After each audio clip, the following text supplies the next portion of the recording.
What is going on, everybody? This is the only edition you'll ever see of the Monday Night Tailgate, formerly the Saturday Night Tailgate. We already came at you Saturday, but it was so nice we had to run it back twice. First and foremost, Mookie, as usual, it's a pleasure. Good evening, guys. Good evening. Mookie's got the button up. He's got to be all professional. This is great. By the way, do anybody have any Grey Poupon? About 15 years ago, probably. Another person we always have on this show. He always does an excellent job. Mario Granata of #Sports. I don't have anything mean to say this week. I'm sorry about what I said, Mario. I hope we can bury this hatchet about the rivalry of ages. I don't know what you want to call it, but the rivalry of ages. I don't pick on minors. I'm not a minor, Clayton, so I don't want to. No, I'm just kidding. No, it's always great to be here on the tailgate with you and Mookie, and we have another very special guest tonight. If you're in the YouTube circles, you definitely know this guy, but I'll allow Clayton to bring him on correctly. And yeah, I was like, please don't let Mario make my introduction. This is a PG show on the Facebook. There can be no such jokes, and I don't know what he's talking about. But Dan Mitchell of the Don Mafia Report. Dan, it's a pleasure to have you on, man. I feel like this show is right up your alley. The tailgating seems like it's your thing. Oh, yeah, man. Listen, to say the least, I've always been a big fan of the show. I know that you and I started working together over on Mario's channel. I just now learned that this is PG. You probably should have DM'd me that prior to. But, I mean, now that we know on air, that's great. That's great. Listen, man, definitely excited to talk about the Titans. And, ready to dive on in. You didn't know it was Pete. Okay, I guess it's a good thing we got that out of the way. Yeah, sure.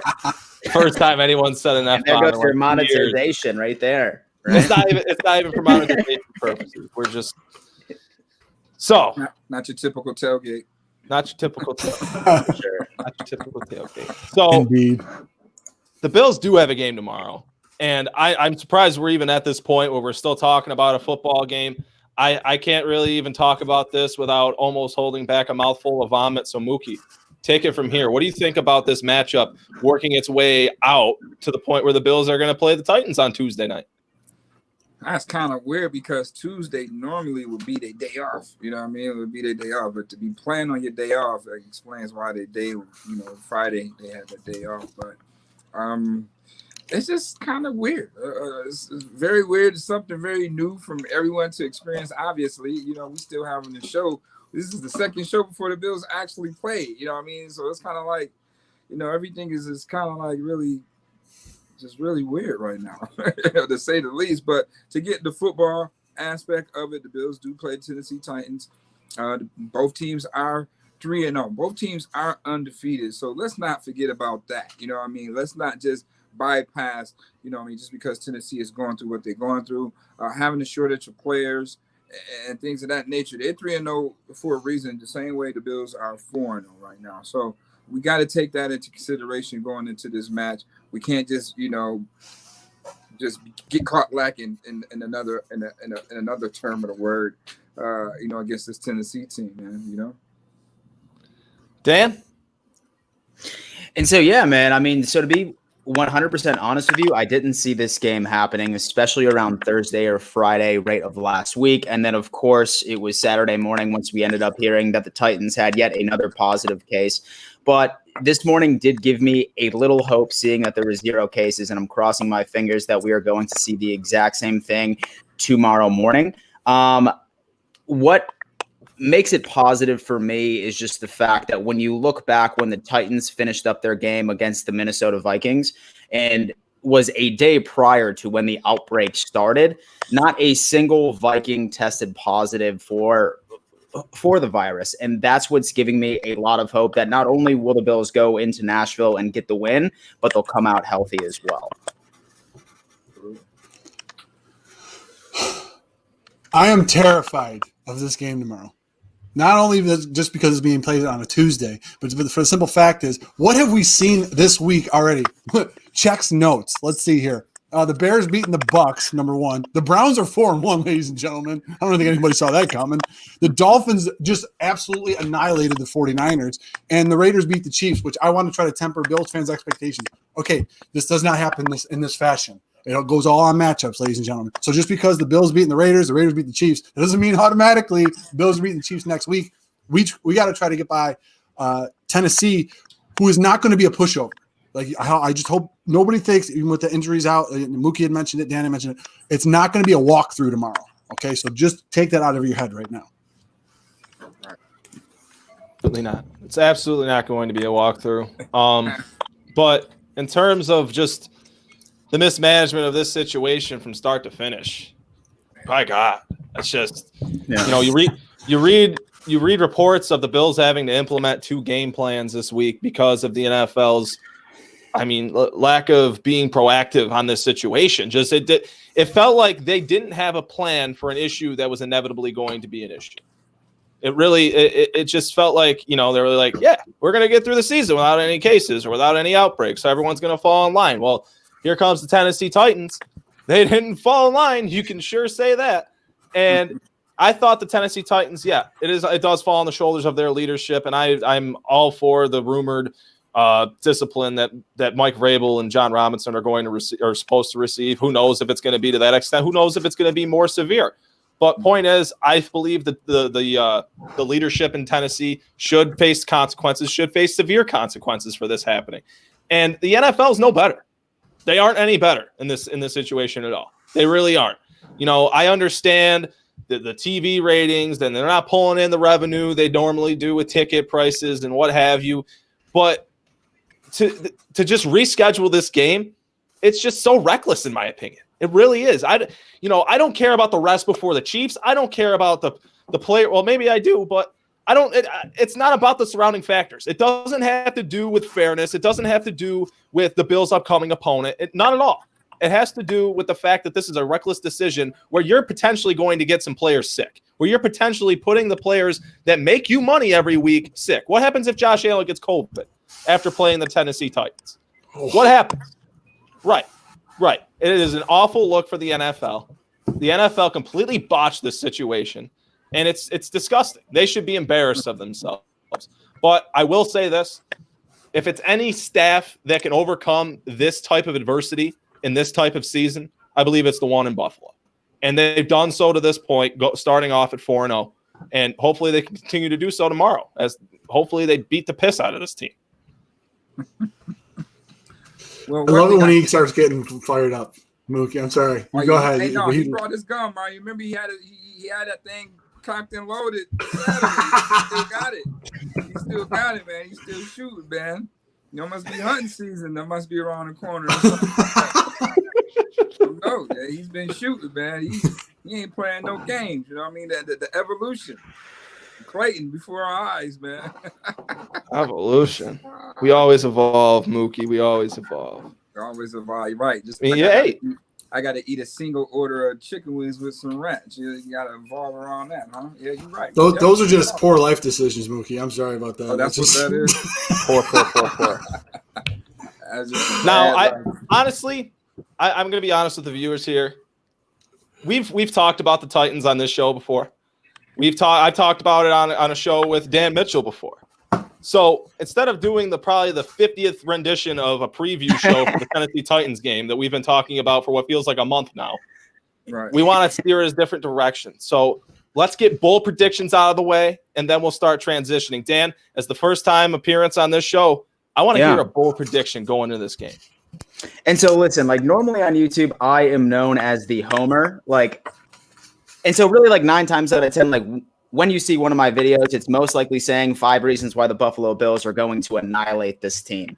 9 times out of 10, I'm just saying that to pump the crowd up. But I sincerely believe that the Buffalo Bills are about to smack down the Titans on Tuesday night. And a lot of that has to do with the pure mismatches that will be between the Buffalo Bills offense and the Tennessee Titans defense.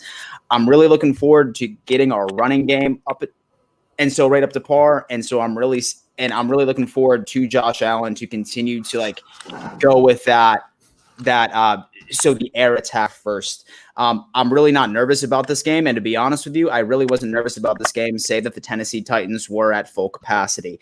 I mean, you really just look at the teams that they have played so far this season. They've been nail biters. And really, right at the end of the day, the Buffalo Bills are a better team. And that's exactly why that I think that we are going to hand the Titans their first loss on Tuesday night. He almost did it, Dan. Or Clayton. He almost did it. I did, but I caught myself. He pumped his brakes. I'm proud of him. I am proud of you. Thanks, I think I have two schools of thought going into this game. I mean, I'll give my bold prediction. It's going to be very similar to the one that I gave Mookie on the Saturday night tailgate for Josh Allen's performance in this game. However, I come at this with two schools of thought. Number one, I think the game is going to be, and I don't mean to go against Dan, I think the game is going to be a little bit closer than a lot of people anticipate because – because of the surrounding things that are going on, the Bills got to play on another day. They're up. The Chiefs are the team to beat in the AFC. There could be some of that going on, like what Clayton said with the two game plans going on. I don't know how with the cohesiveness. You're not going to have a Matt Milano in the lineup. That is a big factor coming into this game. But then the other school of thought is me looking at the NFL as a whole. What happens. There's going to be a lot of people that are going to be rooting for the Buffalo Bills because of what is going on in the Titans organization so far. So by making a statement, if the Bills were to win this game by 35 points, they're making a statement to the rest of the league, and it's something that is going to be very important going forward with some teams to say, listen, if you mess around and break protocol, what's supposed to be going on with the NFL and how you're supposed to conduct yourself as far amidst this pandemic, then you know what? These are the things that are going to happen. A 3-0 team is going to get demolished. That's what's going to happen. So I'm kind of on both sides of this where I kind of think the game's going to be close, but if they blow them out, it's going to send a statement to the rest of the league, and I'd rather have that. So I don't know. It's emotion versus rationality here for myself. But the bold prediction I had was I have an ongoing bet with Mookie is that I think Josh Allen's going to throw for under 250 yards in this game. Wasn't the middle area you guys settled on was 255 and nobody got back to you with a bet? The median. I think 255, and we're gonna poll both Facebook and YouTube today. Those of you that are in the cold front on Facebook and YouTube, please let us know what the bet should be. But so if bolder, Allen, if we talking bold, what's bolder, 225 or 255? Like, I mean, this is your time now. This is you. I think we settled on 255. I think it was the. It's because it was in between of what he was predicting in your. Because Mookie thought he's going to throw for over 3 bills, which is very plausible with the secondary and the defense that are coming in for the Tennessee Titans. I understand that. I just think the game is going to be such that it's going to be slowed down. Tennessee's going to realize they can't match firepower with the Buffalo Bills. They're going to try to run the clock. The Bills are going to have limited possessions.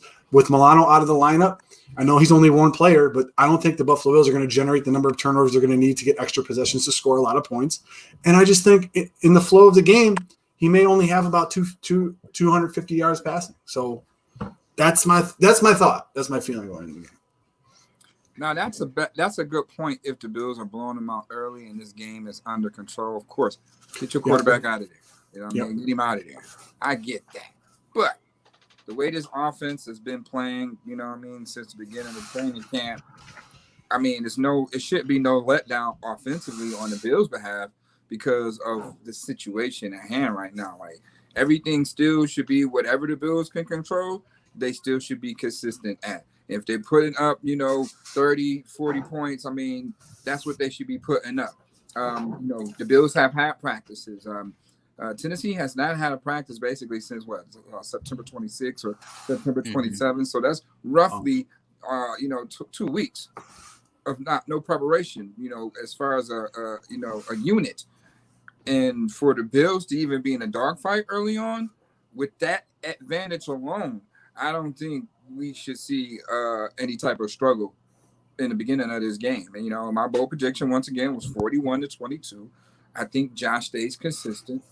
But I think he throws for over 300 and he runs for 100. He has his Cam Newton moment. But now with the situation that's happening with Dak Prescott, I'm going to still remain bold, but I'm optimistic. Me being a coach, I might have to reconsider doing that now that, with that, you can't risk your whole season off a play like that. You know what I mean? I mean, me as a coach, I would have to be thinking that, but to be bold, yeah, Josh gonna run for a ball. A called QB run. Clayton? Call QB run. I think we'll get into plenty of called QB runs here soon. Jesus. Anyways. See, Tennessee never faced a mobile quarterback all year. And I don't think they're going to do good against one. I don't think they're going to do good against one. I really don't. I don't think I really kind of went off about this on Saturday Night Tailgate, but there's no point in not doing it again. So really, I don't want to see this be a game. I don't want to see the Bills give any kind of life to the Titans. I don't want to see anything kind of sway over to the Titans' favor. No, I think Mario kind of said this on the Saturday show. He kind of alluded to it right before his point. But the Bills have an opportunity to make a statement in this game. They really do. I don't care if this Titans team doesn't have any of their starters. This team deserves to have the ever-loving piss beaten out of them and just being put right into their hole. I think the Titans were a fluke team. They were good for 1 year. I mean, it wasn't even really 1 year. It was pretty much like, what, 3/4 of a season after they benched Marcus Mariota? So they had a run. They had one run at the end of 2019. Derrick Henry went on a tear. But Derrick Henry hasn't looked like the same player this season. He really hasn't. And Walter said in the chat earlier, it's up in the chat now. I can't find it. But he said the key to this game is stopping Derrick Henry, and I couldn't agree. And on the roundtable last week on #sports, go subscribe to the YouTube channel if you haven't already. Mario, you'll find Mario and Paul over there. All you could ever want of those two. They'll give you the best content you can find. And kind of said this on the roundtable. I said that he was going to be held to under 70 scrimmage yards. And if he's held to under 70 scrimmage yards, what? Did I lag out there? No, so, yeah, Clayton. And so I'm there with you. Yeah, dude. Like 110%. So many people are terrified of Derrick Henry. But, I mean, really, the last two games that he's played against the Buffalo Bills have been about 72 yards. His first game was around 54. So, Sean McDermott and Leslie Frazier have an answer for this guy. Now, granted, we don't have the same pieces that we had last year when we played them. Obviously, we're still mixing around with our defensive line, and we're going to be without Matt Milano. But really holding Derrick Henry to around 70 yards. I mean, I wouldn't even say that that's a bold prediction. I think that that's something that we should be expecting, especially based off of history. I see your line of thought with that, but simply I feel you. I'll take it down to 55 total scrimmage yards.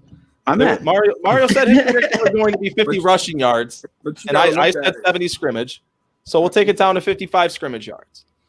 After that Bills game, though, he went on a tear. So maybe, that's that extra incentive in him to show the Bills that, hey, you know what I mean?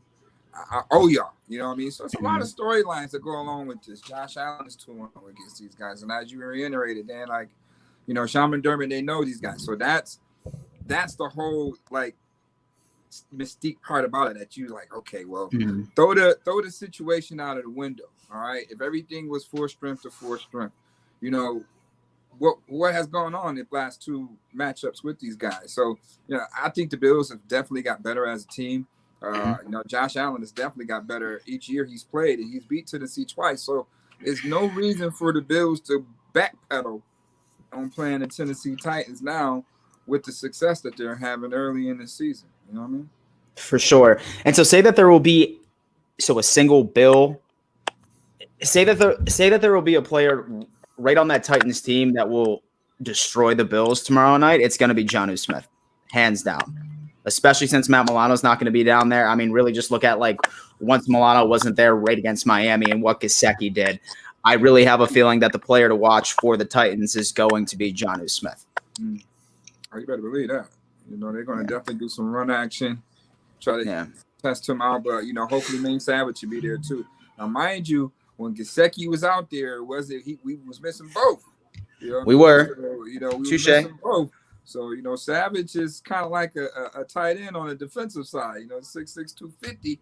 He can He's run when he do. So, that could balance out. But those are some key matchups. And, it's kind of weird about to say tomorrow, but, it's Tuesday. I had to think about it. I think you're going to get a very – and just because Cold Front Report put it in there, Wallace is on the IR, you're going to get a very healthy dose of Dean Marlowe in this game tomorrow if Jonnu Smith happens to, because I think he's just physical enough to mess with him. I really do. I think Dean Marlowe is physical enough. You want to bring him in on some of them sets because you're gonna have Norman and Sierra Neal probably. I mean, I'd have to check with Mookie on that as far as the starters for if Trey's not able to go, I mean, I've been kind of doing worst case scenario in my head with all the worst case scenarios going on. If Trey White is not able to go because of his back, he was questionable. So in all of that, a lot of things they like to do is when they do some of those nickel packages or some of them different types of defenses they like to run. Dean Marlowe has come in and he has been one of those stabilizing forces against some of those tight ends that were pretty good. I think Gesicki's a lot more athletic than Smith, but Smith is just a monster. So it'll be, and Marlowe's used to being physical. That's all the guy does. In the one Tennessee Titan game, I believe it was Josh's first time playing Tennessee at home. Dean Marlowe stepped in, I believe, for Jordan Poyer that game, and he was all over the field. I mean, this guy was just flying everywhere. So he's a guy that has experience playing against Tennessee. He likes to play against Tennessee. He's one of those rare guys that actually likes going head-to-head with Henry. I don't know why you take your life in your own hands that way. But you could see a healthy dose of him if Jonnu Smith happens to start to take off. Are we worried about Ryan Tannehill? So it depends whether or not, and so that the Buffalo Bills can sort of make that with the pressure against him, right? Because I'm pretty sure so far this season he's completing 76% of his passes when not being pressured. But when he is being pressured, he is going to be completing about 30-something% of his passes so far, right throughout 3 games. So, I mean, I think it really is going to be situated around the fact of whether or not that our defensive line can sort of gain that chemistry that they've been missing throughout this these past 4 games. Right. I think they're going to try to get him out on the edge, Clayton. I don't think they're going to try to keep him in the pocket with the rush and the pressure that the Buffalo Bills can generate with 4 and sometimes bringing 5. What you do is now, if you look at the Buffalo Bills' opponents this year, obviously Jets, Dolphins, Rams, and Raiders. You're talking about Darnold, Fitzpatrick, Goff, and Carr. Who I don't know. Fitzpatrick is at 38 the most mobile out of those guys. And then we saw Darnold rush for 80 yards the other day. So I don't know. I have to question that. But the point is, where Tannehill excels is where he's able to get out on the edge. He's able to get out in the open. He's able to do some of the play action passes because you have Henry there. They may open up the game with a couple of those. Just getting play action, get him out on the edge, and get the Buffalo Bills flowing from side to side because they do play in a very aggressive style defense. So if you're able to run some counters, some misdirections, and get some bootleg play action where you get Tannehill one-on-one with somebody, they could try to take advantage of that. And as far as the Bills being undermanned on the second level. Okay. Yeah, I had some thought on that, going in before yesterday. But, I looked at it. Tannehill haven't really ran the ball that much, this season. So I don't think, with them being having that time not to practice, that downtime to practice that, I don't think, and once again, that's the advantage to the Bills because, how do you install something like that? They ain't practicing 2 weeks. You can't install that rep. You know what I mean? Actually getting that raw, that real feel of scouting with that player and the tendency on, just that eye recognition in the game situation. They're not going to have that. So that's definitely going to be off tomorrow night. So I had some concerns going in, but once again, I don't think that they had enough time to install and go through something like that in a game situation to try to do that tomorrow, especially what happened with Dak Prescott. I'm just a firm believer of that. I'm thinking a lot of coaches is they haven't been practicing like that. I see my man PJ time in. They haven't been practicing like that. I ain't seen no RPOs and none of that footage. But I mean, you could really do that on the fly. It's just read option. This is who you read. Quarterback, these are professionals. They should be able to freestyle that. But to game plan it, to put it as a game plan tomorrow, I think it's something they could try. But I wouldn't think they would put that in the game plan. More or less of a 21 personnel. I think somebody reiterated that the fullback's still on a COVID list. So, that might play a decision, into that. So it's a lot of factors that still – we go into tomorrow not knowing, what I mean? First thing in the morning, you're going to have, it's going to be like, man, you're gonna have a lot of info on what's gonna happen. Who's really playing? Who's not playing? So that's gonna tell a lot tomorrow night when all these reports come out. Oh yeah. It's gonna be a busy day tomorrow, fellas. Now, wrap up this discussion about the Tennessee Titans. Let's get the predictions going. Dan. Yeah, man. So I'm going to have to say that the Bills, it's 38-21 Bills. Okay. Mario? Oh, boy. What do I want the score to be? 35-3. What do I think the score will end up being? 21-10, unfortunately. 21 points. Mm-hmm. Okay. You're not going to have as many possessions in this game that you think you're going to have that you had in previous games. I just don't think that's going to be the case. The Buffalo Bills are going to be limited in their possession time. They're going to be limited in the amount of plays they can run and the amount of drives that they're going to end in scoring drives.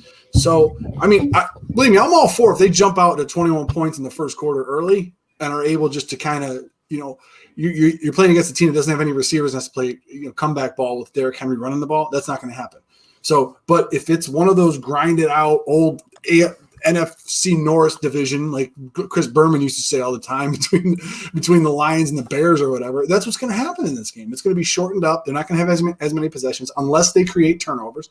And I don't see them creating a lot of turnovers. Tannehill has been pretty safe with the ball this year. So I just see it being just a closer game than a lot of people do. I don't know. So you mean to tell me here we go. I feel like I'm being scolded. With the fake practices at the high school and all that. Yes. That the Titans are going to control this game on the ground. That's what you're saying. You're saying basically we're going to try to you're control saying that the Bills is not going to be able to stop the run game, and Tennessee is going to control this game. And then so the Bills are basically going to have 3 lucky drives. Three lucky drives. I didn't say they're going to be lucky drives. They're going to earn those drives. You think their defense is that high powered to stop? I didn't say that they were that high powered. I'm saying they're going to have 8 to 10 play drives. They're going to eat up some clock and they're going to score. The Buffalo Bills are going to score. Titans, conversely, are going to try to hold the ball. They're going to try to keep this offense off of the field. And what they're going to do is they may run the clock down to 5 seconds every time they have the ball in every possession.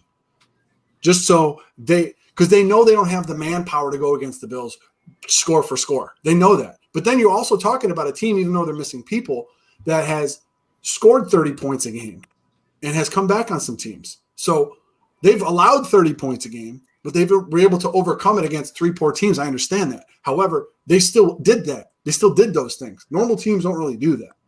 So if the Buffalo Bills happen to put up 30, they got to know that Tennessee, prior to this game, having all of their weapons, were able to score with that. I don't think that's going to be the case in here, but I think Tennessee is going to try to shorten this game up. That's the only chance they have to win. And they're going to do it. They're going to do it with their defense. The defense is going to stop the high. Now, if the Tennessee Titans we know they cheated in practice or whatever. we want to nickname it that. Let's nickname it that. Still, for them to beat a high-powered Buffalo Bills offense right now, I can't imagine the Bills putting up 21 points. Going that only way they put up 21 points if they scared to touch one of the players at times. Other than that, I don't understand. Like the offense still has to prove that they can be consistent. Right now they've been putting up points. There's no reason for them not to go down into Tennessee and don't put up points. You need the ball to put them up, Mook. Well, you need the ball. They only need it one time. It's proven that Josh can just strike at a moment. 50-yard line. He can. I know he can. Unless he's running. I hope there's no called quarterback draws. That notwithstanding, the point is this: I think that. I'm going to stick to this. They're going to play an old-fashioned brand of ball, and correct me if I'm wrong, but the Buffalo Bills' run defense hasn't been exactly stellar this season. True. Hasn't. So I think they're going to try to find cracks in that defense, and especially for your boy not being there, Mookie. I know you love Milano, and that worries you in this game. So those things being considered, Roger Saffold, Taylor Lewan, you got Davis there. They got a line that can push people. Are they doing it this year? Not. They're not up to that level that they were when they had a 1,500-yard rusher, but they could still do those things. It's not. They're returning 4 out of their 5 starters. So That's just my opinion. I could be wrong. You can scold me if you like. That's fine. I'm used to that. Don't make me do it. You want to make me do it? I'll scold you. No, don't take it out. Okay, we're professionals. We're professionals. I'll do it. You can't pull out a machete with a button up. That just doesn't happen. Yeah, it doesn't work like that. With a button up on. I can't do it with the button. You can't do it. But I don't know. I mean, those are some interesting points going into this. Like, I mean, all these hypotheticals, we know the situation, but it's still there left to ponder. Like, yo, Tennessee is still a good team, but the way that the Bills are playing out of their mind right now, I don't think Tennessee really can stand in the way. And the crazy part about it is I had Tennessee beating the Bills before the season. When the schedule came out, I had this as like being their first loss. But right now, I don't see that happening. I really do not see that happening, pending with everything going on. Even with Milano, you say about Milano, hey, they're going to run the ball. So that's A.J. Klein's strong suit. You know what I mean? I think AJ Klein can, wrap up and wrap up a little bit more better than Milano. Milano is more of a cover guy, but I think AJ Klein fits that mode. So if Tennessee wanted to go into 21 personnel, I mean, I would like that, as long as they don't do no run action to catch AJ Klein peeking, and we know covering is not his strong suit. So hopefully Dotson could be up for the task, but if they do want to go smash mouth football, your three linebackers, Dotson, Klein, Maine, Savage will be those guys. And then, they might go with the hybrid with Marlowe and Saran Neal possibly there. But I just don't see it. The offense is too high power. Who's checking Steph Diggs? Who's checking Steph Diggs? That's what I know. Who's checking Steph Diggs? What's the score, Mookie? 41-22. I'm not about to change that. because they got to play now.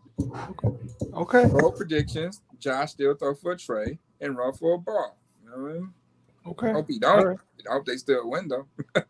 Apex talking in the chat. Apex, thank you for joining and chatting up. No Klein, please. No Klein, yeah, please. No AJ Klein. Klein.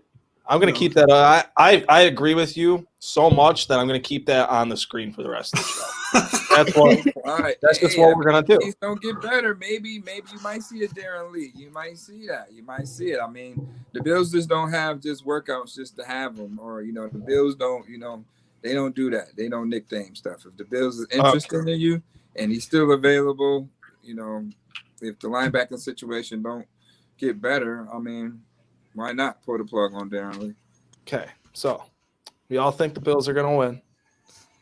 Now, I've been looking forward to this like all day.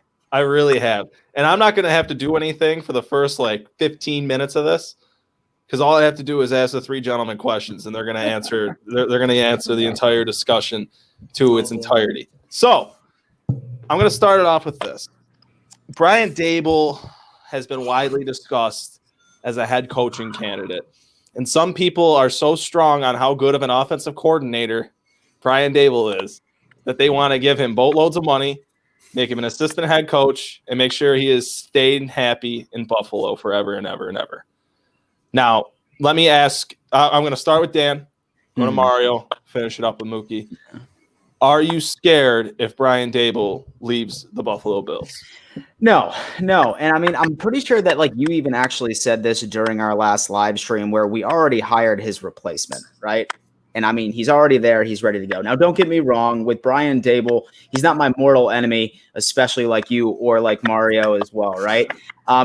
So I think that he was always talented, but in the years past, a lot of it had to do with lack of execution.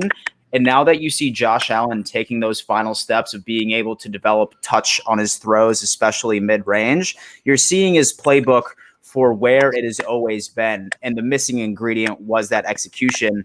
And now his playmakers are finally making those plays. So do I like Brian Daboll and do I think that he is a great play caller? Yes. But do I want us to pay him a ridiculous amount of money to stay in Buffalo? No, not one bit. He just goes right to the screen. I don't even get Okay. Do I think the Buffalo Bills would try to hinder Daboll progressing in his career to be a head coach somewhere? No, I don't think they would. Am I afraid of losing Brian Daboll? No. with the steps, as Dan mentioned, that Josh Allen has been able to take in year 3 of this offense. You got to know what's going on with him. They were able to have an offensive coordinator for 3 years that Allen was able to get groomed by him and Dorsey in this offense. You brought him in some weapons. Clayton, you and I said this a long time ago, and we've said it many times on Hashtag Sports, is that the excuses this year are over. They're done. You got so many weapons now. 2018, you really didn't have a receiving core. They had patchwork line. They had a new line that they threw together last year. Still made the playoffs. They got a few weapons. Now, when you insert Stephon Diggs into this lineup, you see how explosive this offense can be. And I just want to be crystal clear with some of the individuals that are watching this, as far as their evaluation of Brian Daboll, is that just because there was a positive play doesn't mean that it was a positive play call.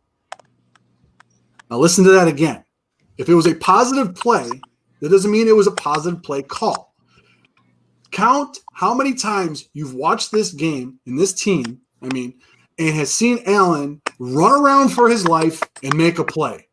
Now, how many times does he stay back there, drop back, he hits his back foot, then he turns his head and throws the ball and hits someone that's wide open? I guarantee you there's more of the previous than the latter, okay? That's what I'm saying. Just because this team is starting to execute some things on the field doesn't mean that it's all attributed to the offensive coordinator.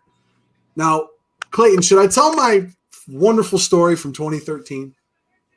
Is this the time that I should probably do that? No. We're going to get to that. Okay, but that's my take on Brian Daboll initially. Okay. Mookie, are you scared if the Bills lose Brian Daboll? Mario, if Daboll was here right now, he would help Paul throw you through that table. You lucky. You lucky in Tennessee right now. When he get he's back, lucky he's in Tennessee. He is lucky he's in Tennessee. He might be looking for you when you get back. All right. Top I'll look for him. He'll Like a bug. He'll be at Anchor Bar. I'll find him. Don't worry. You better not be eating the ranch, man. You know what I mean? I have to join him. I have to join him for that one. But my man Hendog 24 talk about, man, I'll drive him to the airport and I don't even know how to drive.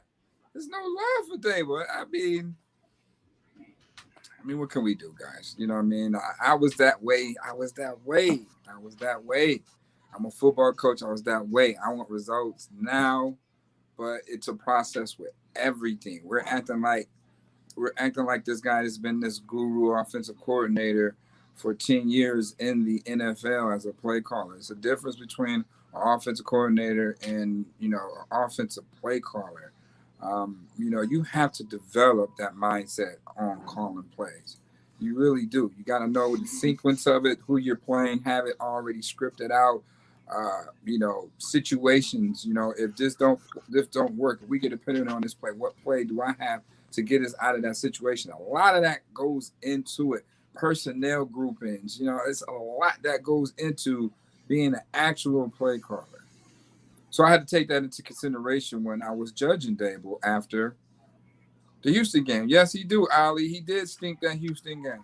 He stink, and that's what we all remember. Still, all the fans still remember. No matter how good the Bills is right now, they still remember that Houston game because they stunk the second half of that game. We don't never want to see that. Will we be able to see that? They have given us a little flashes of it, particularly in the third quarter.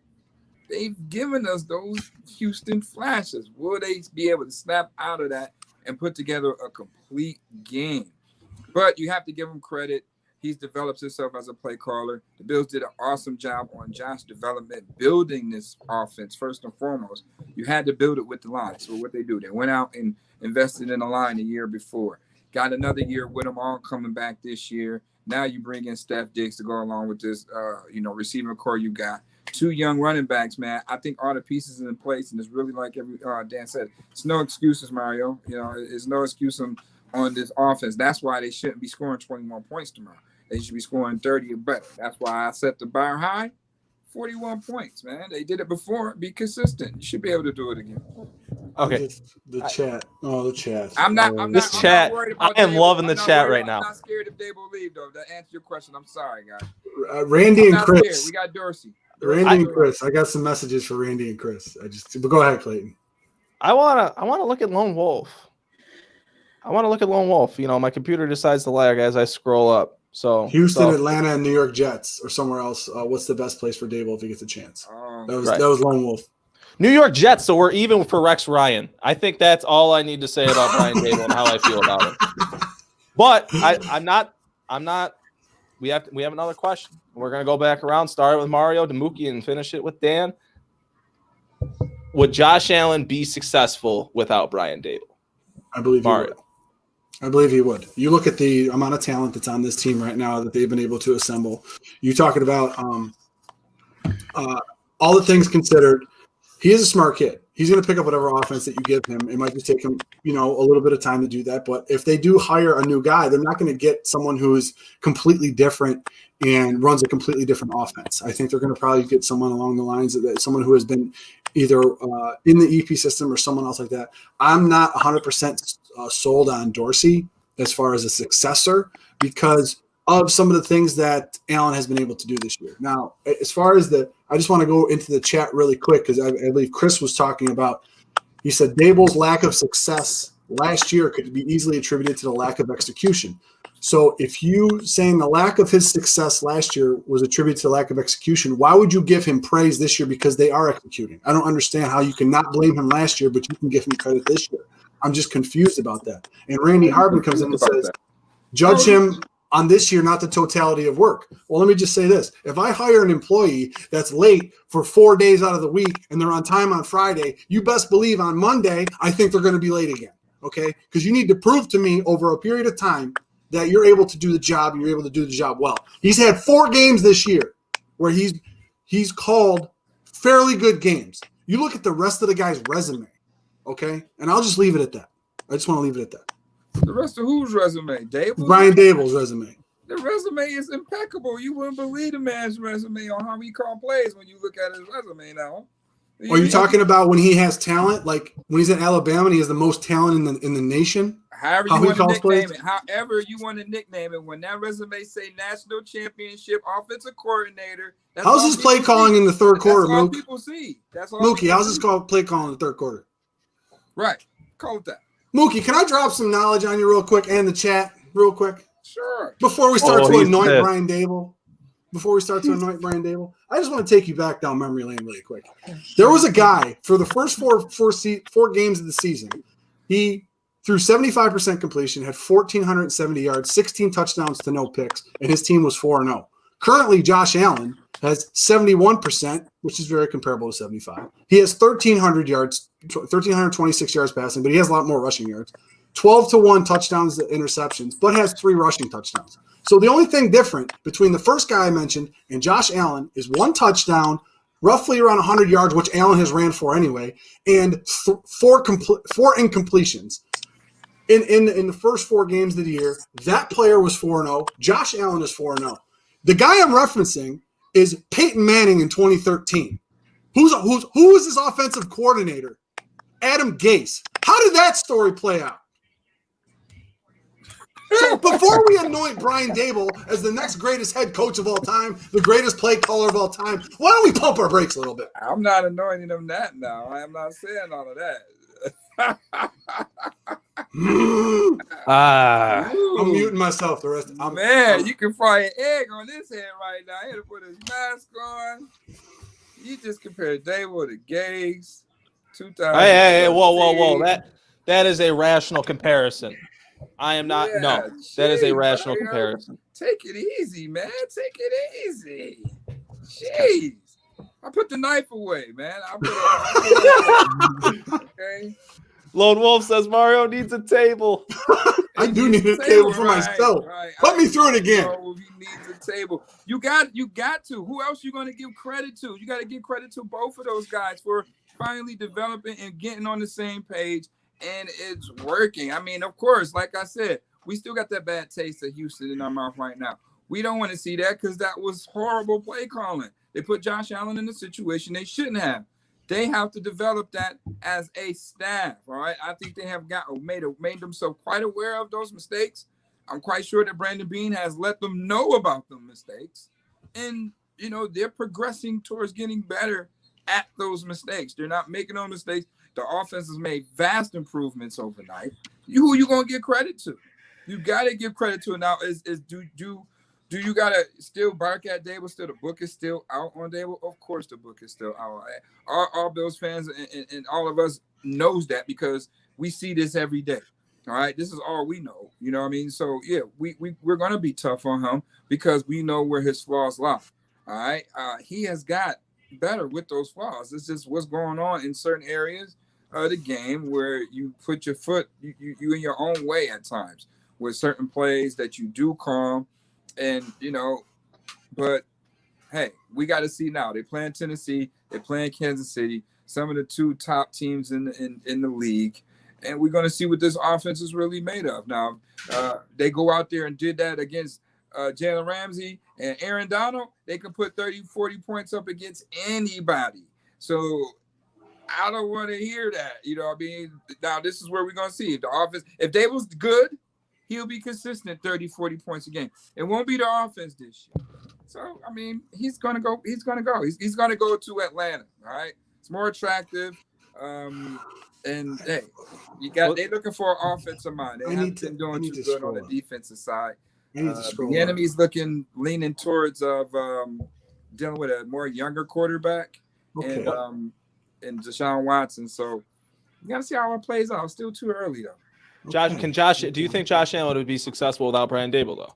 Absolutely. Okay. Yeah, Josh a dog. He can, yeah. Okay. Dan? And so that's definitely very intriguing, right? Like, I've always been the proponent of the fact that Josh Allen's success and a lot of Josh Allen's success has been really centralized around continuity, right? There's probably a bunch of offensive coordinators or different front offices that I know that could ruin whatever quarterback that comes through their door because there's a consistent carousel of schemes, rate of offensive coordinators itself. I mean, really with Josh Allen coming into the league, he was probably one of the rawest quarterback prospects rate in the entire league by itself. I mean, I'm pretty sure that his total amount of passes throughout his entire college career was equal to Joe Burrow's senior year right at LSU. Really, at the end of the day, it came down to continuity, and that's why that I agree that the book is still out on Dable.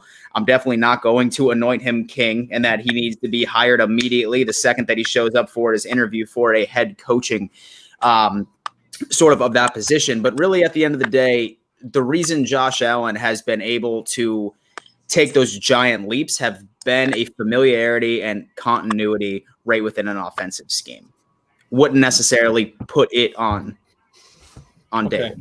I see what you're saying. But since Josh Allen has gotten to the point in his development where we're seeing now a peak, this has been the best we've seen from Josh Allen to this point. I'm not saying it's the best we'll see, but it's the best we have seen. Do you think that with Josh Allen having this growth and having the weapons on this offense, if you pluck Brian Dable out of it, do you think he'd still be successful? 110%. Okay. And so the final form is there, man. And so his final form has been achieved. Okay. We're 2 questions in. I'm liking this. I am liking this. I blame you. Do you think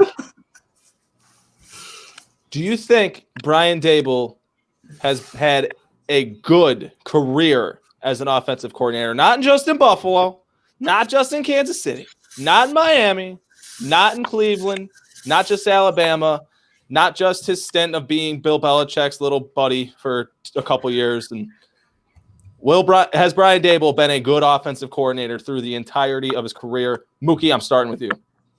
Well, he has to be to get hired that many times, you know what I mean? So, I mean, he has to be. You know, you don't become, I mean, the offense coordinator at Alabama, you know what I mean, if you wasn't, you know, that's what I'm saying. Like, at the end of the day, you got to look at his overall body of work and how has that progressed him as a play caller, you know what I mean? But overall, I would say 50-50. He's still, you know, he's still learning, you know what I mean? He's still learning, I think. And I still think that he's, you know, still young in this coaching game, you know what I mean? But he's right now he's one of the top offensive candidates in the league, but he still has ways to go. But it's just how it is, you know what I mean? Your time, your resume perceives you, you know what I mean? Like the man resume is impeccable when you look at it. Everywhere he's gone, he's been winning since, I mean, Miami, he wasn't. He had a brief stint where? I don't think he did Cleveland, was it? But, at times when he was the play caller, he struggled, but those was early in his career. So, I mean, has he grown? Has he developed as a play caller? Yeah. I give him that, but it's still 50-50. I don't think he's just been this offensive mind from day one or anything like that. He just developed into that in 4 games. You know what I mean? So, like you said, let's just pump our brakes a little bit, enjoy what the offense is giving us, and then reevaluate that when it's too soon. Yeah, you're right, Mookie. You're right. I apologize. It wasn't that Bama won the title in 2009, 2011, 2012, 2015, 2017, and went back in 2018, but lost to Clemson. All right. I'm sorry. I'm going to go home. Right, and that proves my point, too. That anybody can call plays at Alabama. But it's that's why I had to take a step back on him as a play caller. He hasn't been in these situations. He hasn't coached enough. He don't have enough experience on being a play caller because guess what? Maybe he was a figurehead in Alabama. You know what I mean? Maybe he was a figurehead in other places. To be the sole control signal caller of that team, definitely going to take time to develop if you ain't seasoned enough. You know what I mean? So that's why I had to give him the benefit of the doubt. And he's still learning. You know what I mean? Look at Greg Roman right now. Just look at Greg Roman.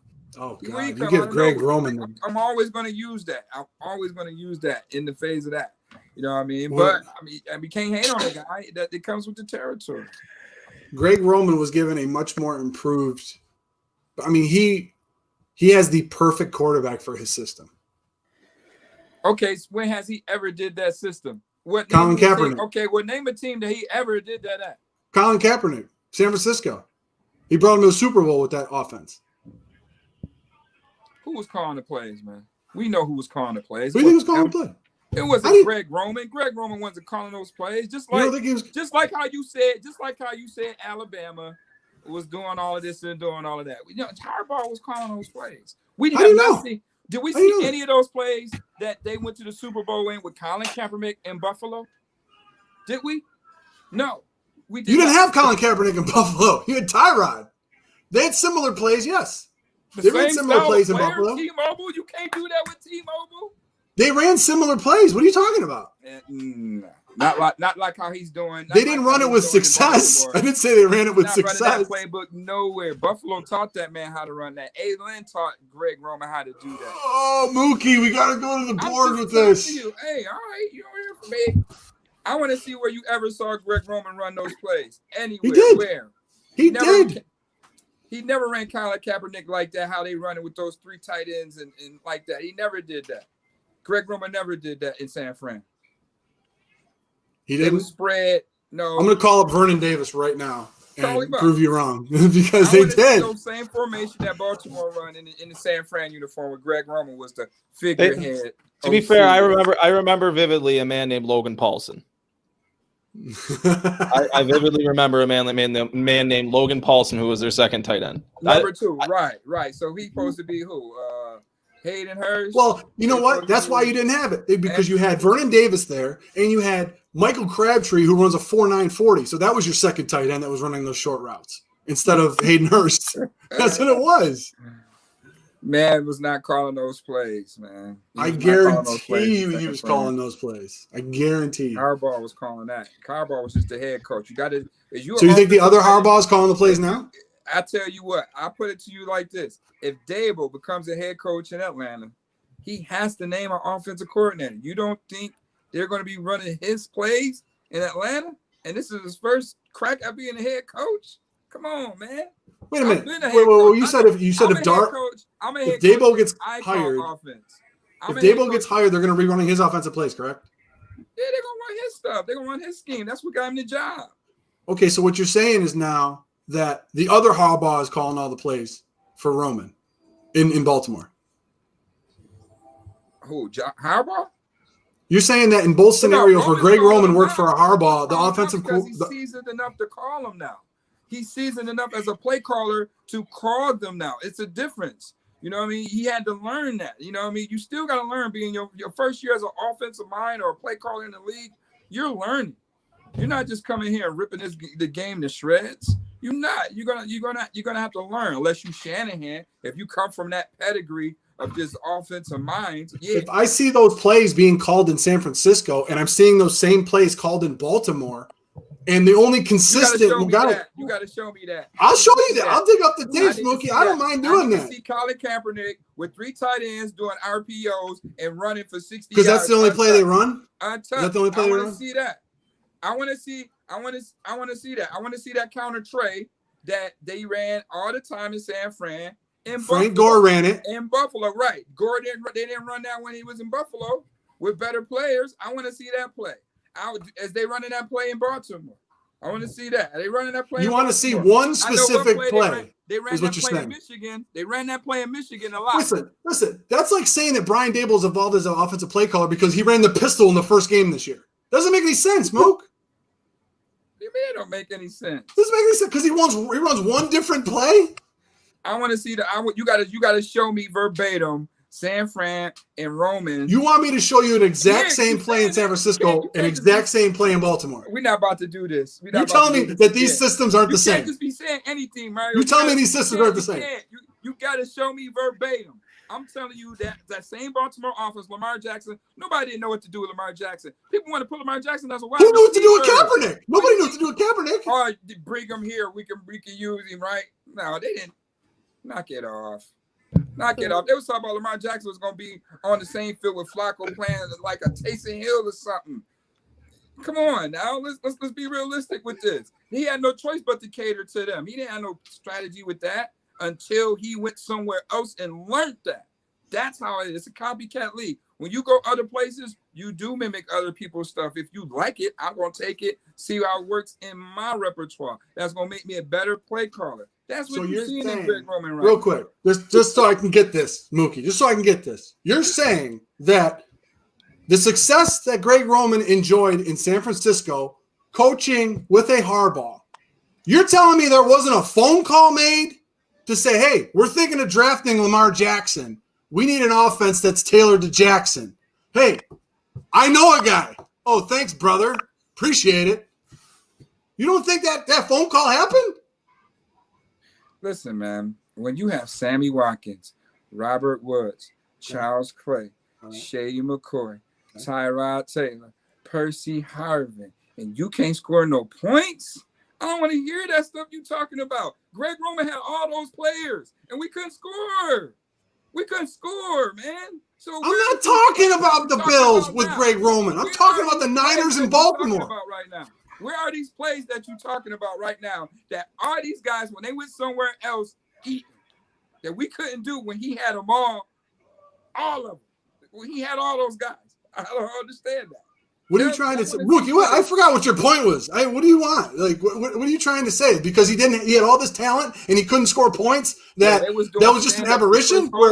They was doing stand-ups to Chris Hogan. Robert Woods was blocking for Chris Hogan. Sammy Watkins caught 20 stand-ups in the Orange Bowl against Ohio State. He never caught one in Buffalo.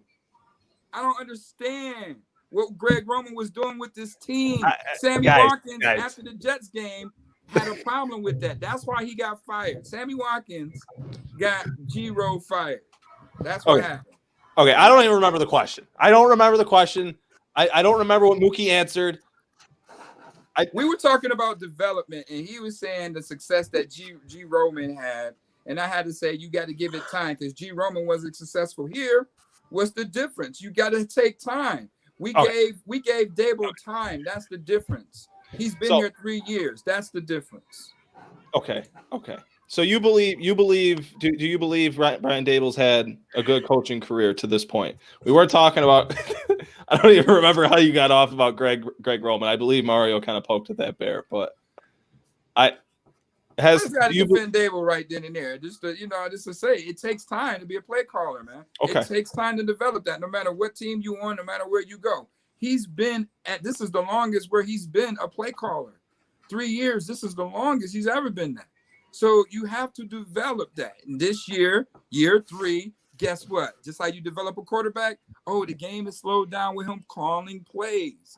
He's a better play caller now. So the jury's still out on it. Let's give him some credit. But G. Roman wasn't doing this when he first came to Buffalo neither. So you can't get J. Roman that. He had to go somewhere else to become who he was off of what he learned here. Dan Mitchell.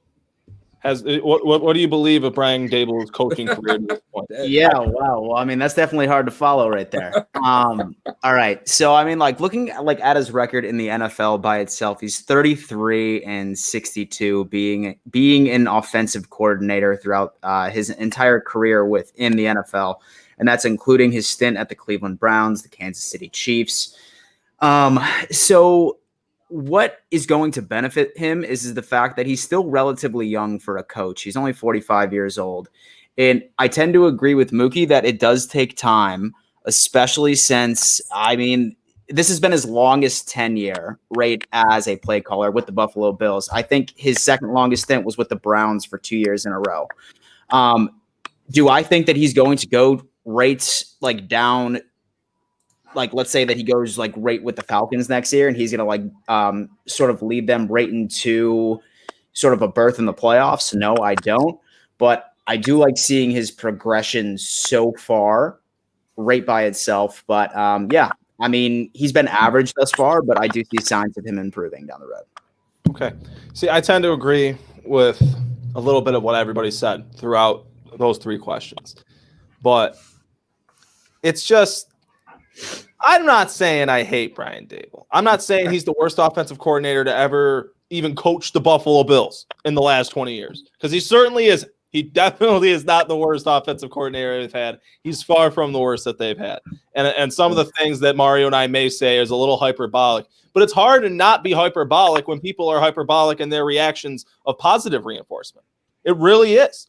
Because you see people out here saying, oh, he needs to be assistant head coach. It's just like Leslie Frazier had one of the best defenses in the league for 3 years before he was assistant head coach. Do we just think that's a title we hand out to anybody that does a good job now? Like, what the hell? And then it's just, oh, well, we should give him a big old raise so he can stay happy in Buffalo. Oh, we're not about to sign Josh Allen to a $300 or $250 million contract, and the salary cap's not about to go down. I'm sorry. Both those options aren't on the table for me. Brian Dable wants to go off and be a head coach. He can go off and be a head coach. That's really how I have felt about it since the start of it.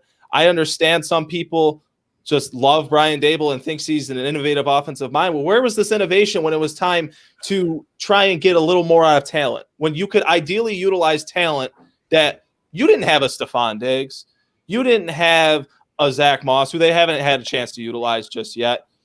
But I will say this. When you have players like a Robert Foster, like a Zay Jones last year, who kind of got phased out of the offense, but a player like Robert Foster, who you just blatantly chose not to utilize or use in his best ability. I have seen issues where this coach has been unable to get more out of players than he should. He just hasn't.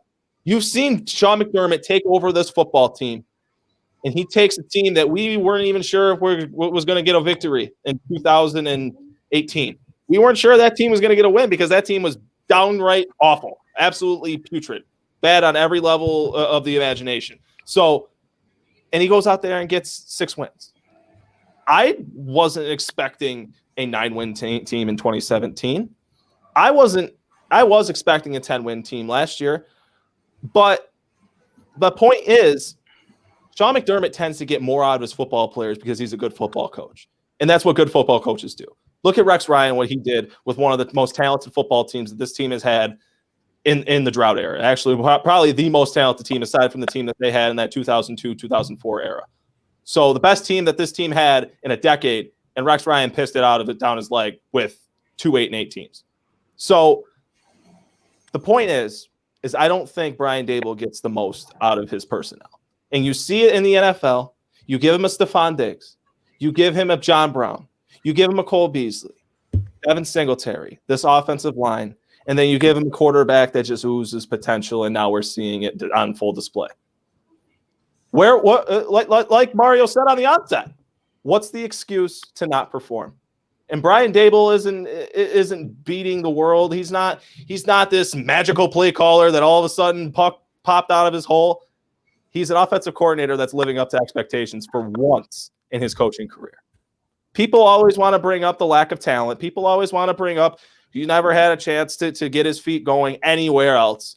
And people always want to bring up Brady Quinn. Well, Brady Quinn's offense was just one rank lower than Josh Allen's last year. So I don't want to hear about no Brady Quinn. I'm not hearing about Brady Quinn. And kind of wrap this up and my thoughts on it. I'm not worried if Brian Dable leaves. I'm not giving him a penny more to stay, and I'm not giving him any kind of shiny title to stay either. I think Josh Allen will be perfectly fine without Brian Dable, and I think he'll keep doing Josh Allen things because that's who Josh Allen is. He's a football player, he's a dog, and he's the Bills franchise quarterback. And I'm not worried in the slightest that Brian Dable's leaving Buffalo.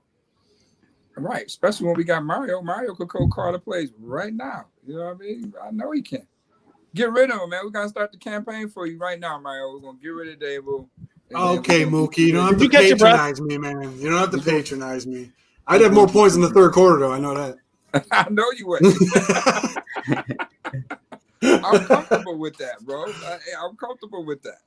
You know, I think he's still learning. You know what I mean? My whole argument with it, Mookie, though, was to say that we just need to pump our brakes on him. Like there's a difference between play designer and play caller. Like you even said, there's two big differences. Why everyone's so willing to anoint the guy, the greatest play caller in the AFC, upsets me a little bit.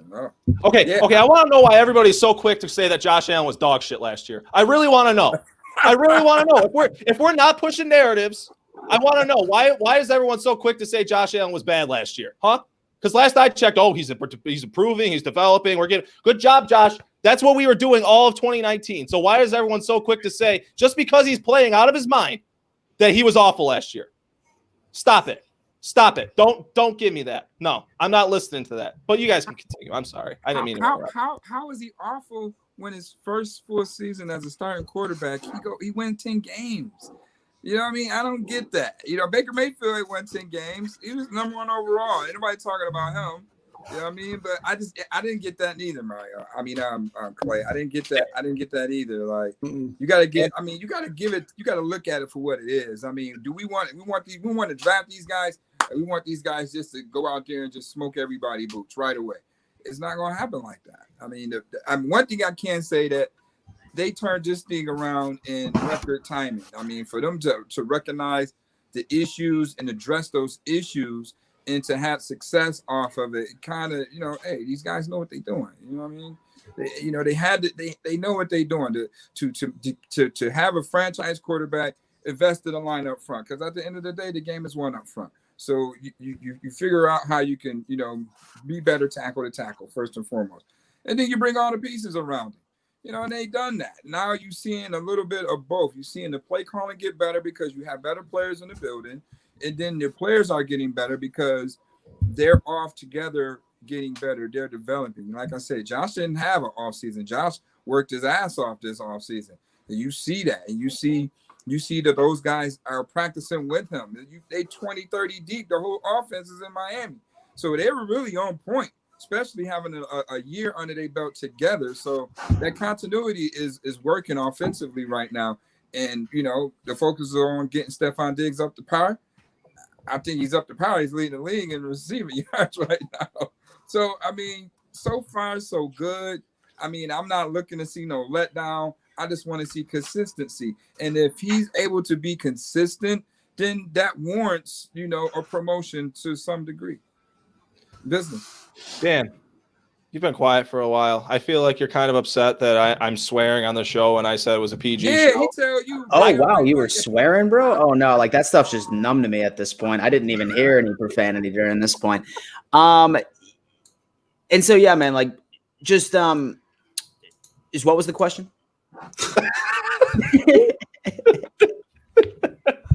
Oh, there wasn't a question, but I think that pretty much sums up where we're at because it is 9:20. Yeah. And so, yeah, exactly, man. Honestly, like, I mean, like, we could probably sit here for hours and just listen to Mario and Mookie just battle it out, like, right about Brian Dable. And don't get me wrong, like, one thing that I think that we can all agree on is that this is the best Bills offense we have seen in a very, very, very, very, very long time. And I think a lot of it has to do with personnel and not necessarily the person calling the plays. So regardless who's calling the plays for us, as long as we continue to sort of make this culture a place where like these superstars want to stay and play, then I think that we are in for a significant treat within the future. Yeah, man. Starting tomorrow night, baby. Starting tomorrow night. Starting tomorrow night. Exactly. Together, man. The offense and the quarterback, Exactly. play caller, that goes hand in hand. They so far so good right now. Let's, we got to break them down when they mess up, but then we got to build them up when they do good. I'm sorry, Exactly. Mario. I'm sorry, Mario. That's all. I'm Hey, sorry. don't you apologize to me. No. I love this stuff. Let's give them a little love right now. The offense is doing good. You know what I mean? Yeah. Like I said, I just wanted people to start pumping their brakes. When the offensive woes were happening, nobody pointed at Brian Dable, but now the offense is clicking. Now everyone wants to point at him. Don't you wait? I'm waiting. I'm in the cut like Neil Sporin. Whoa. Okay. Don't worry about that, buddy. I'm waiting. Hey, I tried to ask him about the little hiccup, but I couldn't get it. I couldn't get him. I was going to ask him about that first and 20, running the ball 3 straight times. I had a problem with that. You know what I mean? I couldn't get nobody. I couldn't get Coach Dermott. I couldn't get nobody. You know what I mean? So, they got away with that one. I didn't want to waste it with Diggs because he's the new guy. And I want to seem like he's rocking the boat on the opinion of that question. So I didn't do that with him. But yeah, right. Why the hell you ain't aggressive? You had to close the game out anyway. Offense had to come back on the game anyway. You put your defense back out there trying to protect the lead instead of maintaining with your offense. That's some things that they still have to learn as an offense. Close the goddamn game out with your offense sometimes. You know what I mean? There's no reason to put your defense out there.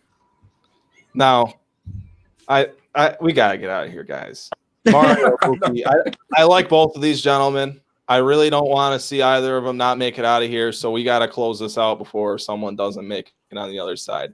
Mario with #sports, what do you got down the pipe, man? What's going on this week with the weird scheduling and all that stuff? Well, the weird scheduling, obviously, Wednesday or Thursday is when we try to release our following game hype video. We're also going to be having the post game tomorrow after the game, immediately following the Buffalo Bills victory over the Tennessee Titans. We're going to have our post game, and then Paul and I are probably going to have another episode that is going to be pre-recorded. We're probably going to release on a Friday. And then, of course, you can come back and see me and Mookie fight again next week on the Saturday Night Tailgate.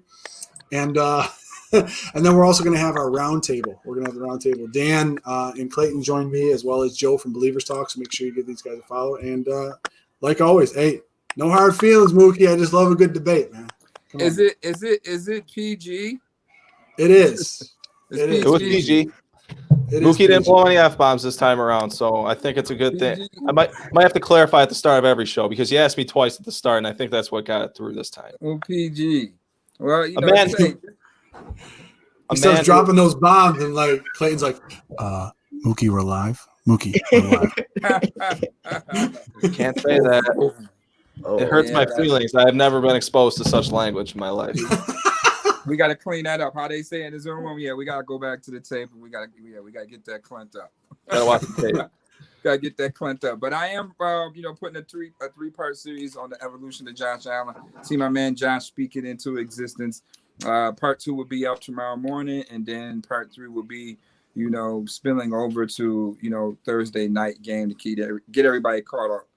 Josh is speaking into existence before it actually happened. You want to know?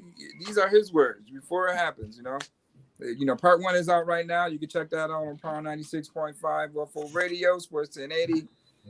Hey, my man Mafia, Don Mafia, is a pleasure. Right, hey, Mookie, I appreciate that, man. Tell Paulie and the rest of the guys I said hello. Dress Sinatra. For sure. For sure, man. I'll definitely pass that along. Tell those guys I said hello. We got to make our rounds. All right. Yeah, for sure. Construction business. I'm in the construction business.